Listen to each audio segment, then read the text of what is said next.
জীবনের প্রথম বাইক ক্রয় করতে চান, অনেকে আমার কাছে প্রশ্ন করে বা ভিডিওতে কমেন্ট করে যে ভাই জীবনের প্রথম বাইক ক্রয় করব, তাহলে কোন বাইকটা ক্রয় করা যায়। জীবনের প্রথম বাইক যদি আপনি ক্রয় করতে চান, আমার কাছ থেকে যদি পরামর্শ চান ভাই, আমি আপনাদের একটা পরামর্শ দিব। সেটা হলো, জীবনের প্রথম বাইক ক্রয় করতে চাইলে আপনারা একটু কম প্রাইজের বাইকগুলো ক্রয় করেন। যদি মানে পারেন সেকেন্ড হ্যান্ড বাইক ক্রয় করে ইউজ করতে পারেন।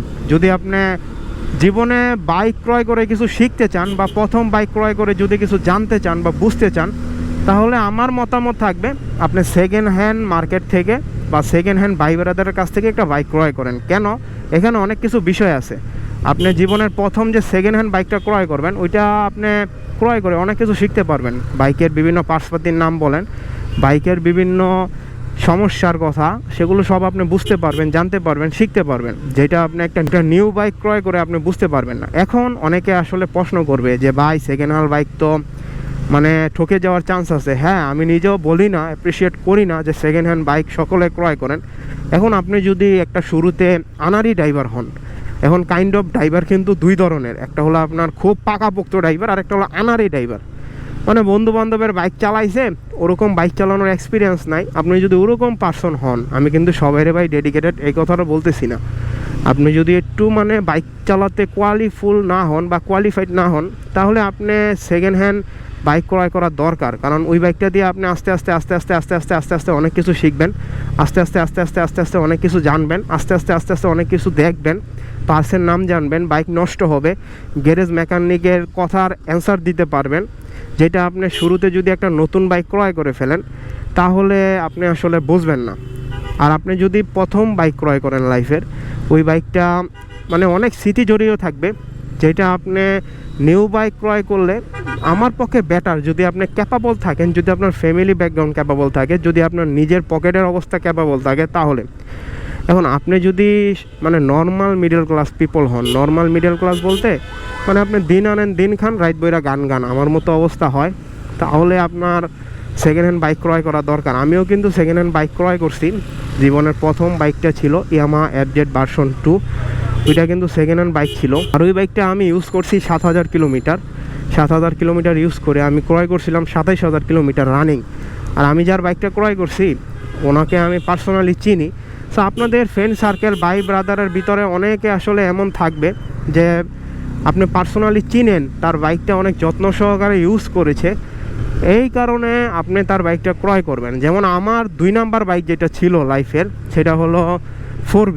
সো 4Bটা আমি সেল করে দেই অলমোস্ট মানে 4000, 4500, 5000, মানে 5000 চলে নাই, 4500-এর মতো চলার পরে আমি সেল করে দেই। এখন কেন সেল করি সেটাও একটা কোশ্চেন বা প্রশ্নবোধক চিহ্ন রাখতে পারেন। আমি সেল করি রিজন হলো 4Bটা আমার ক্ষেত্রে যাচ্ছিল না আর কি। মানে আমি যেই ক্যাটাগরির কাস্টমার, সেটা 4B থেকে ব্রেকিং বলেন, অন্য অন্য জিনিস বলেন, আমি 4B থেকে পাচ্ছিলাম না। এই কারণে 4Bটা আমি সেল করে দিই।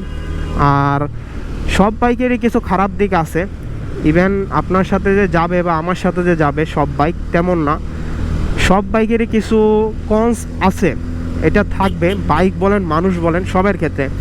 এখন আপনি যে সব বাইককে ঢালাওভাবে খারাপ বলবেন তা না। এখন আমার মতামত থাকবে, আপনি যদি নতুন বাইকার হিসেবে কোনো বাইক ক্রয় করতে চান, মানে একবারে আনারি ড্রাইভার, মানে দেখা যাচ্ছে 1-1.5 বছরের ওই বন্ধু বান্ধবের কাছ থেকে বাইক ক্রয় করার বা বাইকিং করার একটা এক্সপিরিয়েন্স আছে, তাহলে আপনি মাত্র শিখছেন বা আপনি বাইক চালাবেন এরকম একটা শখ জাগছে, তাহলে আপনি 4Bটা দেখতে পারেন আপনার ফ্রেন্ড সার্কেলের ভিতরে চালিয়ে। যদি আপনার সাথে যায় তাহলে 4B বাইকটা আপনি ক্রয় করতে পারেন। কারণ 4B বাইকটা একটা মেশিন বাইক। আপনি এটারে ইঞ্জিন অয়েল দেখা যাচ্ছে একটা দিয়া মিনারেল দিয়া 2000 চালাইলেও কোনো সমস্যা হবে না। গাড়ি আপনার বুঝতে দিবে না যে আমার মানে সমস্যা হচ্ছে, কারণ একটা ইঞ্জিন 4B বাইক তৈরি করছে, এটা আসলে মানতে হবে। কারণ আমি নিজেই ওই অবস্থায়, জীবনের দ্বিতীয় বাইক ছিল তো, অনেক কিছু বুঝি নাই। আর এখন তো লাইফের 5 নাম্বার বাইক আমি চালাচ্ছি ক্রয় করে। সো এইটা আলহামদুলিল্লাহ বলতে হবে, এখন মোটামুটি লেভেলের কিছু বুঝি, তারপরে অনেক কিছু বুঝি না। অনেকে আমার থেকে ভালো বোঝে বা অনেকে আমার থেকে বেটার বোঝে, যেটা আমি বুঝি না, বা অনেকে বোঝে যেটা সেটা আমি এখনও জানতেই পারিনি। ওই রকমই কথা বলতেছি, যারা আসলে বাইক ক্রয় করবেন বা বাইক নিয়ে আলোচনা করেন, আমি সকলকে একটা কথাই বলবো যে আপনি বা আপনারা অবশ্যই লাইফের প্রথম বাইক ক্রয় করার ক্ষেত্রে ভাই ব্রাদাররা অবশ্যই লাইফের প্রথম মানে একটা জিনিস আসলে ডিসিশন নেন, আপনি নিজে যদি ক্যাপাবল হন, কি হয়েছে হয়, আপনি নিজে যদি ক্যাপাবল হন তাইলে আপনি ভালো একটা বাইক ক্রয় করেন, না হলে আপনার ওইরকম ছোট বাইক ক্রয় করার দরকারই নেই। মানে উনি বারে বারে কাটতেছিল আর কি, আমার সাথে চাইছিল রেস করার জন্য, দেখছে 250 বাইক, সেই কারণে আমার আবার হাতে ইশারা দেয়, আমি এই কারণে ওনার হাত দিয়ে এটা দেখাইলাম, আসেন রেস করি, কি বলবো, কিছু বলার নাই আর। যাই হোক, আল্লাহ যাদের যেভাবে তৈরি করেছে, এখন আপনি যদি ওরকমভাবে ক্যাপাবল না হন তাহলে আপনি একটা কম সিসির বাইক ক্রয় করেন, যেমন 100 সিসির বাইক আছে অনেকগুলো, বা আপনি যদি গ্রাম অঞ্চলে একটু থাকেন তাহলে আমার মনে হয় আপনি 4B বলেন, সুজুকি বলেন, এই সমস্ত বাইকগুলো ক্রয় করতে পারেন। আপনি জীবনের প্রথম বাইক হিসাবে বুলো বা চায়না বাইকের দিক যায়েন না। আমার লাইফে 3 নাম্বার বাইক ছিল চায়না বাইক, আমি ওইটা বলি না আমার লাইফে 3 নাম্বার বাইক ছিল, এখন কেন বলি না সেটাও বলতেছি। কারণ কি, কারণ হলো আমার লাইফে লিফান KPR বাইকটা অনলি 10 দিন স্টে করে, মানে 10 দিন বাইকটা আমি চালাই, চালানোর পর সেল কইরা প্রায় 40,000 টাকা ধরা খাই। সো এটাই বলার ছিল আর কি, লাইফের যে বাইকটি আপনি ইনভেস্ট করবেন না কেন, বাইক আমাদের দেশে একটা ইনভেস্টের মতো, একটা অ্যাসেটের মতো। আপনি জীবনের প্রথম যদি একটা সেকেন্ড হ্যান্ড বাইক ক্রয় করে আপনার হাতটা সব ক্লিয়ার করতে পারেন, তাহলে আমার মনে হয় আপনি একটা বড় ধরনের ইনভেস্টের দিক যেতে পারেন। আমি ধরলাম আপনি সেকেন্ড হ্যান্ড বাইক, আমি যেমন ক্রয় করেছিলাম যখন FZ ভার্সন 2টা ক্রয় করি, জীবনের প্রথম বাইক, ওই অবস্থায় আমার বাইকিং অত একটা এক্সপিরিয়েন্স ছিল না, আমি এলাকার ভিতর চালাইতাম, কিন্তু বাইক নিয়ে আমার ড্রাইভিং লাইসেন্সও ছিল না। আমার এখন একটা কথা বলি, আমার লাইফের কিন্তু ড্রাইভিং লাইসেন্স আমি তৈরি করি আমার যখন 3 নাম্বার বাইক ক্রয় করি সুজুকি, ওই অবস্থায় আমি এর আগে 2টা বাইক কিন্তু ইউজ করে ফেলছি। আমি বললাম না, আমি লিফানটাকে আমার লাইফের কোনো বাইকের অংশ বিবেচনা করি না, কারণ লিফানের সাথে আমার অনেক খারাপ স্মৃতি জড়িত। এই কারণে আমার লাইফের যখন আমি 3 নাম্বার পপার বাইক একটা ক্রয় করি সুজুকি জিক্সার মনোটন, আমার ইউটিউব চ্যানেলে ভিডিও আছে আপনারা পাবেন, ওই অবস্থায় কিন্তু আমি মানে অনেক প্রকারই স্বপ্ন বুনেছি, এই কারণে ড্রাইভিং লাইসেন্সটা তৈরি করি। আর ওই বাইকটা দিয়ে অনেক আমি ট্যুর দিছি, রাঙ্গামাটি, বান্দরবন, কক্সবাজার, অনেক জায়গায় ট্যুর দিছি, আপনারা দেখছেন, অবশ্যই আমার চ্যানেলের ভিডিওগুলো পাবেন, চাইলে দেখে নিতে পারেন সুজুকি জিক্সার মনোটন দিয়ে। আর সুজুকি জিক্সার মনোটন আমাকে হতাশ করে নাই। আমি যখন বাইকটা ক্রয় করি তখন সুজুকি জিক্সার মনোটনের অফিসিয়াল প্রাইস ছিল 1,75,000 টাকা, রেজিস্ট্রেশন চার্জ নিয়েছিল 12,000 টাকা।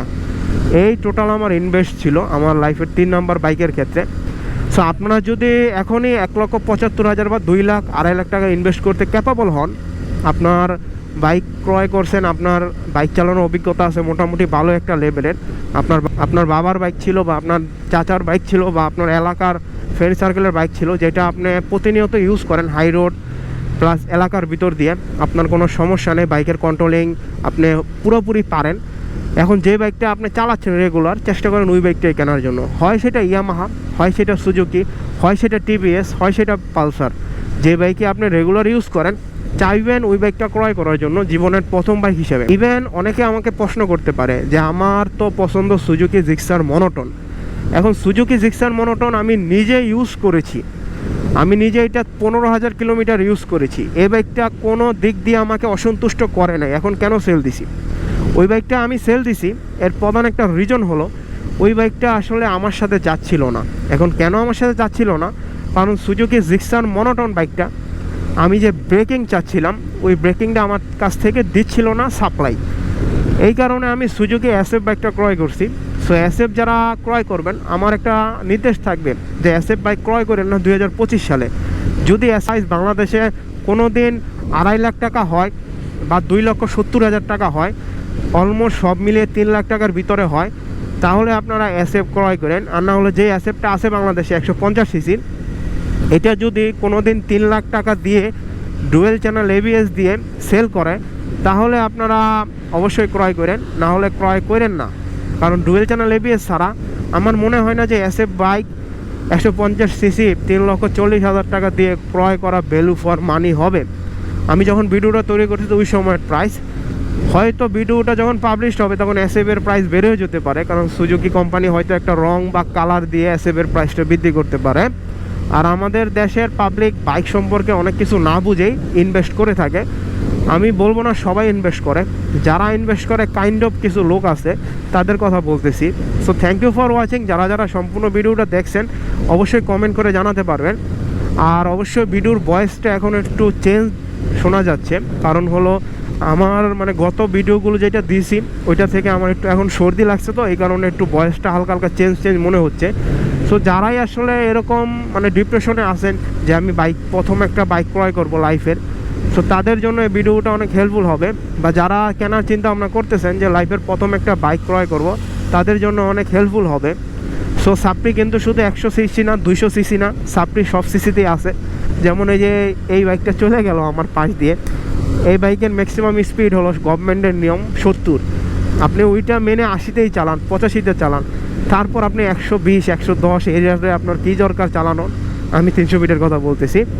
যাই হোক, অবশ্যই চ্যানেলটা সাবস্ক্রাইব করবেন, কমেন্ট করে জানাতে পারেন কী কী বিষয় নিয়ে ভিডিও চান, ইভেন কোন কোন বিষয়গুলো ভুল হয়েছে, কোন কোন বিষয়গুলো ডেভেলপ করতে হবে সেটাও আমাকে বুঝিয়ে দিতে পারেন।